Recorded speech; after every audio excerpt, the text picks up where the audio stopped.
평화조약을 맺기 위해 아브라함에게 다가왔을 때 여러분 특이한 말들을 합니다. 뭐라고 이야기하냐면 너는 나와 내 아들과 내 손자에게 거짓되이 행하지 아니하기를 이라고 말합니다. 도대체 이게 무슨 말일까요? 이건 뭐냐면 과거에 너 나한테 거짓말했지? 네 아내를 누이라고 나한테 거짓말했지? 이게 뭐죠? 과거를 들추는 거예요. 과거를 들춰가지고 그 약점을 건드리면서 협상을 유리하게 끌고 가고자 하는 거예요. 또 뭐라 그러냐면 나는 너에게 후대하였기 때문에 이렇게 이야기를 하는 거예요. 그것도 뭐예요? 너는 나에게 거짓말하고 나한테 큰 손해를 끼칠 뻔하였지만 그러나 나는 너에게 어떻게 했다고요? 통 크게 하였다. 그 말을 하는 거예요. 그러면서 이제 내가 너한테 잘해줬기 때문에 지금도 내가 요구하는 것대로 네가 받아들이는 것이 마땅하다라고 그렇게 이야기를 하는 것입니다. 자, 여러분, 너 과거에 거짓말했지 하고 과거를 들춰내는 이 아비멜렉의 모습을 보면은 창세기 20장에서는 굉장히 의로워 보였던 아비멜렉이 실상은 어떤 사람이라는 것이 드러나요? 아주 치졸하고 비열하다라는 것이 드러나지 않습니까? 여러분, 누군가가 죄를 지었거나 허물이 있다고 합시다. 그 사람의 죄에 대하여 지나간 과거에 대하여 지적하는 거는요, 너도 양심이 있으면 한번 생각해봐. 너 과거에 이랬잖아 라고 말하는 것처럼 굉장히 인간의 양심에 호소하는 것처럼 보이는 것 같지만 사실은 이것은 마귀적인 것일 때가 너무나 많습니다. 왜냐하면요, 마귀는 어떻게 하죠? 우리로 하여금 죄져도 괜찮아, 이 정도는 지어도 돼, 얼마나 좋은지 몰라 하면서 우리가 죄를 짓게 만든단 말이에요. 죄를 짓게 만든 다음에는 마귀는 태도가 돌변해서 계속 어떻게 합니까? 너는 죄진 사람이야. 너는 죄진 사람이야. 하나님 축복 받을 수 없고 너는 하나님께 쓰임 받을 수 없고 너는 행복하고 복된 삶을 기대할 수가 없어 라고 어떻게 해요? 마귀가 계속해서 정죄한단 말이에요. 정죄. 계속 정죄한다라는 것이죠. 그래서 결국에는 어떻게 하는 거예요? 죄를 통해서, 과거에 지은 죄를 통해 이 사람을 노예화하는 것이 마귀가 하는 일이라는 것입니다. 자, 이와 같이 과거를 들춰내고 과거를 후벼 파는 이 아비멜렉 앞에서 아브라함은 어떤 반응을 보였을까요? 다시 고개를 숙이고 위축되었을까요? 혹은 그 자리를 떠났을까요? 아니면 아비멜렉에게 화를 냈을까요? 여러분, 이런 반응을 보이지 않고 아브라함은 굉장히 믿음의 장성한 모습을 보여주고 있습니다.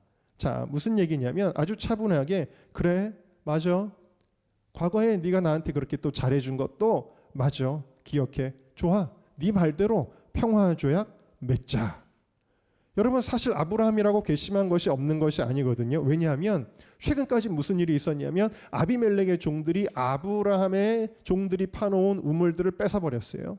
계속 그런 일들이 빈번하게 일어났습니다. 그러니까 굉장히 괘씸할 수도 있잖아요. 상당한 기간 동안 그 과거 때문에 계속 옛날에는 그것 때문에 참았을지도 모릅니다. 그런데 이 평화조약을 맺는 과정을 보면요, 아브라함은 그것들을 다 용서하면서도 비굴한 태도를 보이지 않고 오히려 통 크게 나와요. 그래서 나중에는 이제 브엘세바에 대한 또 다른 평화조약을 맺을 때도 원래는 그 빼앗긴, 아브라함이 빼앗긴 우물에 대하여 재물을 누가 준비해야 되냐면 아비멜렉이 준비해야 되는데 그까짓 건 내가 준비하지? 그 아브라함이 준비해주고 거기에 대한 소유권에 대한 조약을 맺어요. 아브라함이 되게 뭐 그런 거에 연연하지 않고 아주 통 크게 나오는 것을 보게 되어집니다. 왜 그럴까요? 왜냐하면 아브라함은 과거에 얽매여 있는 사람이 아니기 때문입니다. 여러분, 성경에 나오는 위대한 인물 중에 한번 여러분이 대답해 보세요. 허물이 없는 사람이 있나요? 실수가 없는 사람이 있나요? 혹은 허물이 있어도 딱 하나만 있는 사람이 있나요? 아브라함도 허물이 여러 번 있거든요. 다 허물투성이에요. 예수님의 제자들도 허물투성이고 다 그렇습니다. 자, 그런데도 불구하고 예수님의 보혈이 우리를 덮어주시고, 할렐루야. 예수님이 용서하시면 우리는 새 사람 되는 것입니다. 할렐루야. 누가 뭐라고 정죄하리요? 예수님이 우리를 다 용서해 주셨는데, 과거에 어떠한 죄를 지었어도 주님이 우리를 새롭게 하여 주셨는데, 자, 고린도후서 5장 17절 말씀 다 같이 읽어보겠습니다. 시작.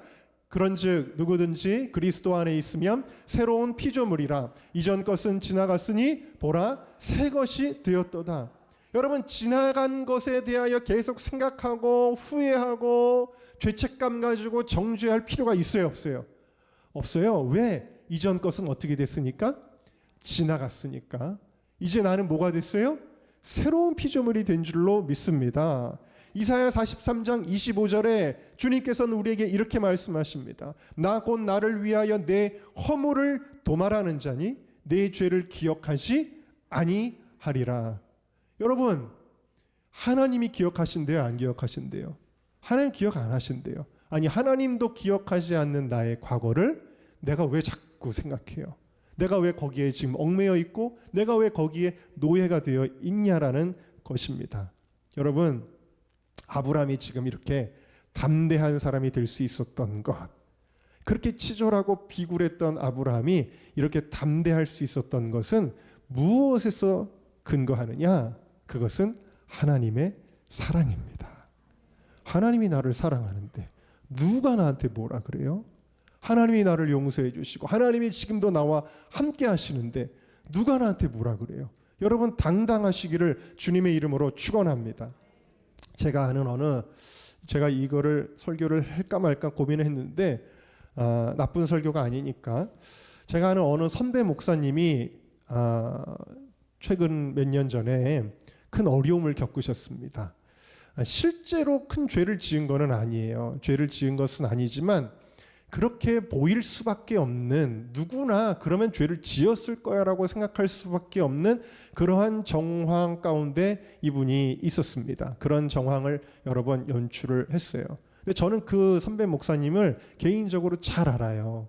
잘 아는데 그분 정말 신실하신 분이고 하나님 사랑하는 분이고 정말 중심으로 하나님 뜻대로 살려고 애쓰시는 분이거든요. 그래서 제가 사실 저희 이제 동기 모임 할 때도 저희 동기들에게 그렇게 얘기했어요. 나는 믿는다. 그 형님 믿는다.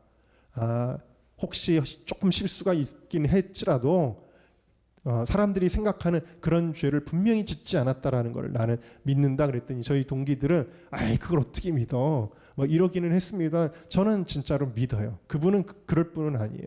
정말 좀 뭐라 그럴까요? 지혜롭지 못한 부분들이 있었을 뿐이지 그거를 저는 이제 믿어요. 그러나 정말 어쨌든 간에 이 일로 인해서 이 목사님이 많은 어려움을 겪은 것은 사실이에요. 저는 그때 이렇게 생각을 했어요. 이 선배 목사님이 앞으로 목회를 잘할 수 있을까? 왜냐하면 이제는 한번 그런 일을 겪었으니까 목소리 큰 교인들도 있을 거 아니에요. 그 교회도 목소리 큰 교인들한테 이제부터는 큰 소리 치는 사람들한테 질질 끌려다니지 않을까? 왜? 약점이 잡혔으니까. 질질 끌려다니는 목회를 하시지는 않을까? 혹은 교단적으로 또 교회 바깥으로는 이 교회를 어떻게든 흔들어가지고 이 목사를 쫓아내고 이 교회를 좀 뺏고 싶어하는 그런 정말 또 그런 정치꾼들이 있는데, 이런 정치꾼들에게 많은 것들을 내어주고 좀 너덜너덜해지지는 않을까? 제가 이런 생각을 했습니다. 왜냐하면 실수한 목회자들이 그렇게 되는 것을 많이 봤기 때문이에요. 그런데 여러분, 이 목사님에게 생긴 변화는요, 변화가 생겼는데 이런 변화가 생긴 게 아니라 이 목사님에게 생긴 변화는 정말 복음으로 들어가더라는 거예요. 정말 복음으로 들어가는 거예요. 여러분, 자신의 연약함을 인정하는 것은 목회를 포기하는 것이 아니라 더 강력하게 주님을 의지하고 복음으로 나아가는 것이구나 하는 것을 보았습니다. 그러면 내 의와 율법과 공로에서 나오는 담대함이 아니라, 여러분 이것은 사실은 교만이죠. 바리새인들이 뭐라 그래요? 나는 어려서부터 말씀을 다 지켰고 범죄한 것도 없고, 그러면서 예수님 앞에 아주 당당하게 나가잖아요, 바리새인들이. 근데 예수님은 그걸 뭐라고 표현하시냐면 교만이다 그랬어요. 예수님은 자신의 죄인됨을 알지 못하는 교만이다 그랬어요. 이건 당당함이 아니라는 거예요. 자, 그러면 어떤 담대함이 생기는 것이냐? 예수님의 의와 십자가의 능력과 보혈의 공로와 이 은혜와 복음에서 나오는 것이 진정한 담대함인 줄로 믿습니다. 그러니까 내 의는 없지만 예수님의 의가 나를 입혀줬기 때문에 거기서 나오는 담대함이 있다라는 거예요. 할렐루야. 그러니까 여러분, 이분의 메시지가 위축돼가지고 그냥 눈치만 보면서 내가 어떻게든 약점을 잡혔으니까 이제는 눈치 보면서 그냥 목회해야지, 이게 아니라 이분이 복음으로 들어가고 진정한 회개를 거듭하게 될 때에 이분의 메시지가 더욱더 강력해지는 거예요. 더욱더 복음적이 되는 것입니다. 목회가 더욱더 담대해지는 것입니다. 그래서 그 교회는 모두의 예상을 깨트리고 더 부흥하게 되는 거예요. 여러분, 지난날의 나의 허물과 실수 때문에 스스로를 정죄하고 과거에 얽매이지 마시기를 주의 이름으로 축원합니다. 자, 두 번째 함께 읽겠습니다. 시작. 정당한 말을 담대하게 하는 것입니다. 자, 평화조약을 합시다 이러면서 아비멜렉이 다가왔는데 이것에 대하여 받아들이지만 무턱대고 받아들이지는 않아요. 아브라함이. 왜냐하면 아까도 말씀드린 것처럼 아비멜렉의 종들이 계속 이 아브라함의 소유된 우물들을 늑탈했거든요. 24절 25절에 보면 나오죠. 자, 늑탈했단 말입니다. 빼앗은 일, 이거 개역 한글에는 늑탈이라고 표현했는데 이것을 히브리어로는 아쉐루 까젤루라고 합니다. 이거는 단순히 훔치는 행위를 넘어서서 폭력을 동반한 강탈 행위를 의미하는 거예요. 자, 그런데 아브라함이 이제는 어떻게 해요? 옛날에는 비굴하게 말하던 이 아브라함이 지금은 이제 원래는 20장에서는 할 말을 당당하게 했던 사람이 누구였어요? 아비멜렉이었잖아요. 근데 이제 다시 거꾸로 된 거예요. 그래서 아비멜렉에게 아브라함이 당당하게 할 말은 하는 거예요. 뭐라고? 내가 평화조약을 맺겠는데 짚고 넘어갈 건 좀 짚고 넘어가자. 도대체 당신의 종들이 이렇게 우리의 우물을 빼앗으니 이게 있을 수 있는 일이요? 하고 짚고 넘어갈 것을 짚고 넘어가는 이 아브라함의 당당함을 보게 되어집니다. 자, 아브라함이 담대하게 말하니까 이제 아비멜렉의 대답은 어떨까요? 한번 26절 보실래요? 26절 보면 아비멜렉이 이렇게 대답해요. 누가 그랬는지 나는 몰랐어. 아무도 나한테 보고한 사람이 없었어. 몰랐어. 여러분 어때요? 정말 몰랐을까요? 모르죠. 정말 몰랐는지 어쨌는지는 모르는데 이 대답은 나는 잘못 없어. 나한테 그러지 마. 어떻게 보입니까? 당당해 보입니까? 비굴해 보입니까? 비굴해 보이죠. 여러분, 창세기 20장과 21장은 역할이 완전히 바뀌는 거예요. 하나님의 개입이라는 것이 이렇게 인생을 바꿔놓는 것입니다. 할렐루야. 이제 아비멜렉은 굉장히 궁색하고 비굴한 대답. 과거에 아이고 내 누이 맞다니까. 아내인 것도 사실인데 누이도 사실이야 했던 그 궁색한 변명을 아이고 나는 몰라서 보고 들었으면 내가 조치를 했겠지라는 궁색한 변명. 무슨 정치인이 무슨 비리가 터질 때마다 난 몰랐다. 밑에 사람들이 했다. 그러는 거랑 되게 비슷하잖아요, 여러분. 그런데 아브라함은 할 말은 합니다. 할 말은 하고 나서도 거기에 대해서 손해배상을 청구하거나 또 그러지 않아요. 어떻게 해요? 과거에 아비멜렉이 그렇게 보였던 것처럼 어떻게 하냐면 통 크게 합니다. 통 크게 이 조약을 받아들이고 이제는 아브라함이 통 큰 사람이 된 거예요. 자, 그러면서 아주 여유 있게 이 조약을 하나하나 체결해 가는 것을 보게 되어집니다. 여러분, 하나님이 함께 하시면 우리에게 어떤 일이 생기느냐? 하나님이 나와 함께 하시면 내게 자신감이 생긴다. 마음에 여유가 생긴다. 불안하거나 조바심 내거나 그러지 않는다라는 거예요. 그다음에 그 평화조약에 대한 조약을 맺고 그다음에 우물에 대한 소유권에 대한 조약을 맺습니다. 자, 이제 이 브엘세바 이 우물은 내 거니까 여기에 대해서 확실하게 증빙을 하자 하면서 또 다른 이제 소유권에 대한 증빙을 하거든요. 자, 그렇게 할 때도 아까 말씀드린 것처럼 재물도 누굴 걸로 하냐면 아브라함이 준비해요. 7 암양으로 이렇게 준비를 하게 되어지는 것이죠. 이건 뭐예요? 나는 좀 손해봐도 괜찮아. 내가 좀 양보해도 괜찮아. 왜? 하나님이 나와 함께 하시는데. 하나님이 나를 더 채워주실 건데. 여러분, 전혀 아둥바둥하지 않는 아브라함의 담대함과 여유를 우리가 보게 되어지는 것입니다. 여러분 제가 말씀드리는 것은요. 우리의 욕심이 개입해서 생떼를 쓰란 얘기가 아니에요. 여러분들이 조금이라도 손해보지 않으려고 아주 안간힘을 쓰라는 그런 말씀을 드리는 것이 또 아니라는 것을 여러분들도 아실 거예요. 그건 뭐냐면 내가 정말 정당하게 해야 될 말이 있는데 무서워서 못하는 일은 이제 없다라는 거예요. 내가 꼭 해야 되는 말이 있는데 그거를 위축돼서 못하고 얼버무리고 넘어가는 그런 사람은 이제 아니다라는 것입니다. 여러분, 하나님이 나와 함께 하시면 내가 정당하고 꼭 해야 되는 말을 할 때 내 안에 담대함이 생기는 거예요. 용기가 생기는 거예요. 할렐루야. 여러분, 뭐 교회가 잘못할 때도 있고 혹은 잘못하지 않았는데 언론에서 잘못 얘기해서 욕먹을 때는 사실 더 많기도 한데, 무슨 일만 생기면 어떤 교회들은요, 특징이 인본적인 교회들이에요. 대개 보면 목사들이 굉장히 성경과 떠난 인본적인 가르침을 주는 교회들의 특징이 뭐냐, 무슨 일만 생기면 바깥에다 현수막을 걸고 교회가 죄송합니다, 교회가 잘못했습니다, 막 이런 거 걸고. 여러분, 이거 잘하는 일일까요?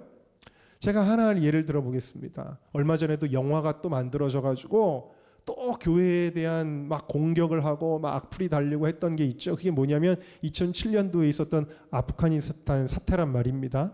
그때 아주 반기독교 정서가 크게 일어나서 그걸 기점으로 해서 우리나라가 더 반기독교적인 문화가 정착하게 되었는데, 그 당시에 욕했던 게 뭐냐면, 아니 왜 정부에서 가지 말라 그러는데 법을 어기고 그걸 또 법을 회피해가지고 그 아프가니스탄에 가가지고 그래가지고 무슨 이슬람 사원에 가가지고 남의 종교를 모독하는 일을 하고 막 그래가지고 일을 이렇게 저질러 놨느냐라고 이야기를 하면서 굉장히 교회가 욕을 많이 먹었단 말이에요.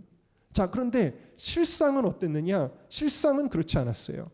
피랍이 발생한 것은 2007년 7월 19일이에요. 그러면 이 아프가니스탄이 여행 금지국이 된 건 언제인 줄 아세요? 피랍이 발생하고 나서 한참이 지난 8월 1일에 아프가니스탄은 그때서야 여행 금지국이 됩니다. 그 얘기는 뭐냐면 그 이전에는 누구든지 아프가니스탄에 가고 싶으면 갈 수 있었다라는 거예요. 마치 비보호 자해전이랑 똑같은 거예요. 그래서 그런 나라는 좀 위험할 수 있으니까 조심해서 비보호 자해전 하세요. 그런 뜻이에요. 비보호 자해전이 여러분 좀 위험할 수는 있지만 자해전 할 수 있어요, 없어요? 있잖아요. 똑같은 거예요. 비보호 자해전 나라라는 거예요. 금지국이 아니었다라는 거예요. 그러니까 가지 말라 그랬는데 갔다라는 것은 잘못된 이야기고요. 또 다른 사진들을 짜집게 해가지고 제가 이 안티 세미나 할 때 다 했습니다만, 그래가지고 마치 이슬람 성원에 가가지고 막 무슨 사원에 가서 막 모독하는 것처럼 짜집기, 잘못된 보도 같은 것들을 퍼뜨리고, 또 2006년에 기뻐하러 아프가니스탄 행사할 때 비행기를 보내가지고 이렇게 돌아왔던 그 사진을 또 짜집기 해서 정부에서 전세 비행기까지 보냈는데도 그거를 거부하고 돌아오지 않았다라고 거짓 뉴스를 퍼뜨리고, 그래가지고 많은 공격을 받았는데도 불구하고 사람들이 할 말을 못하는 거예요. 그냥 두들겨 맞으면 주님은 아시겠지, 주님은 아시겠지. 그러나 여러분, 교회를 위해서 이렇게 반기독교적인 정서가 퍼지면 많은 사람들이 더 하나님과 멀어지잖아요. 더 예수 믿기 힘들어지잖아요. 그러니까 할 말은 해야 될 때 해야 된다라는 거예요. 우리가 최근까지도 어떤 일을 겪었습니까? 코로나를 겪지 않았습니까? 코로나를 겪을 때 여러분들이 잘 아시겠지만 제가 정말 많은 것들을 만들어서 그거를 신문사 기자들에게 보내고 그게 또 언론에 보도되는 일들이 있었죠. 제가 만들었던 그 유인물들 혹시 PPT로 준비됐나요? 이게 첫 번째는 이거 예배당 출입.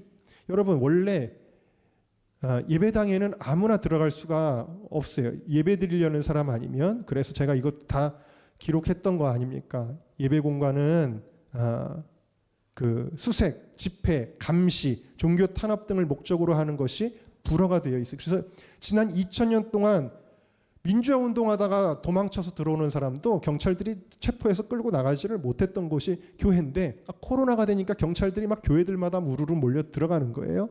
저희 교회는 뭐 우리가 잠시 아무것도 하지 않았을 때 실수로 그런 적은 있지만 한 번도 경찰들이 들어오지 못했어요. 왜냐하면 처음에 딱 할 말 했거든요. 공무원이 오든 경찰이 오든 뭐라 그랬냐면 헌법 제20조 2항의 정교분리 원칙, 또 헌법 37조 2항의 과잉 금지의 원칙, 예배가 아닌 수색, 감찰 등을 목적으로 공무원이 예배에 방해되는 감찰을 행사할 경우에는 형법 제158조, 314조, 319조 위반입니다. 자, 예배 드리려면 들어오세요 그러니까 한 명도 안 들어오더라고요. 여러분, 그냥 공무원이 오거나 경찰만 오면 벌벌벌벌벌벌 떨었던 교회들은요, 무슨 일제시대도 아닌데 예배 드리는데 목사 설교하는 뒤에 가가지고 경찰들이 서 있고 이러는 거예요. 할 말은 해야 된다라는 거예요. 왜? 우리의 욕심 때문이 아니라 누구를 위해서? 하나님의 영광을 위해서, 교회를 위해서, 예수님 믿어야 되는 영혼들을 위해서 그렇게 해야 된다라는 사실입니다. 그런데 이런 말을 할 수 있는 데는 뭐가 필요해요? 용기가 필요해요.